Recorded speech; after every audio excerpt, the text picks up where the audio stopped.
Chodesh Tov. We've been discussing the essay by Rav Soloveitchik, The Inner Transformation, on Pesach night. And there the Rav writes that God displayed two attributes during Yetziat Mitzrayim, Havdalah and Gvura, and that these attributes require a response from us.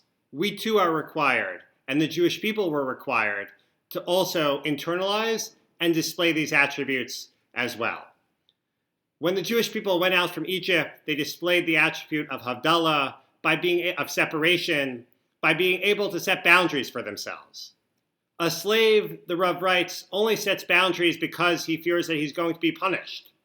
But when the Jewish people transitioned to being a free people, they were able to set boundaries and limits for themselves, even without fear of being punishment, just because having parameters gave them a sense of dignity and purpose. And it's important to keep in mind that when the Rav says a slave is incapable of setting parameters without fear of punishment, that's not because of a character flaw that exists within a slave. Instead, that is because of their experience in slavery, the experience that they have had with oppression. It changes the way a person sees the world. The second element or attribute that God displayed during Yetziat Mitzrayim, the Rav writes, was Gvura, courage or heroism. God at that moment overruled his natural tendency towards chesed, towards kindness, and punished the Egyptians for what they had done to the Jewish people.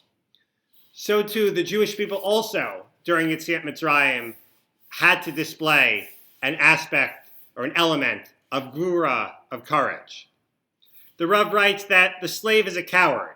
He quakes before his owner and his brutal taskmaster.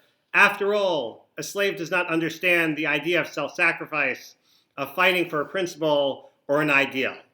Therefore, the sages said that a slave does not make a worthy witness. Cowardly as he is, he will often not tell the truth.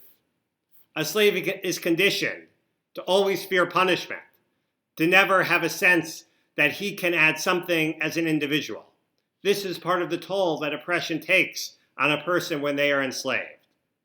But of course, if a person who is oppressed, who is enslaved, is able to access or reach deep within themselves and find an element of courage or heroism, then they can transform themselves and overcome their external experience. They can overcome the oppression, the slavery that they face.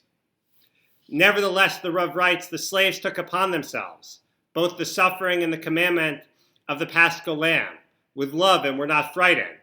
They were ready to pay with the blood of suffering and fear for the privilege of performing God's command. And thus the response, I said unto you, in your blood live, I said unto you, in your blood live. Courage, the Rav says. Gvura is the second foundation of Judaism. Kiddush Hashem is the sanctification of the divine name, which manifests itself in courage.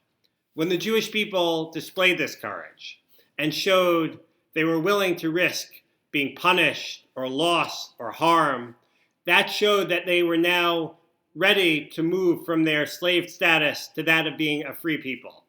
They participated in this way in their own redemption by showing they no longer were living in fear of being punished or what might happen to them, but instead could tap into a sense of heroism and courage that lay deep within them. We'll continue with learning more from this essay tomorrow. Chodesh Tov.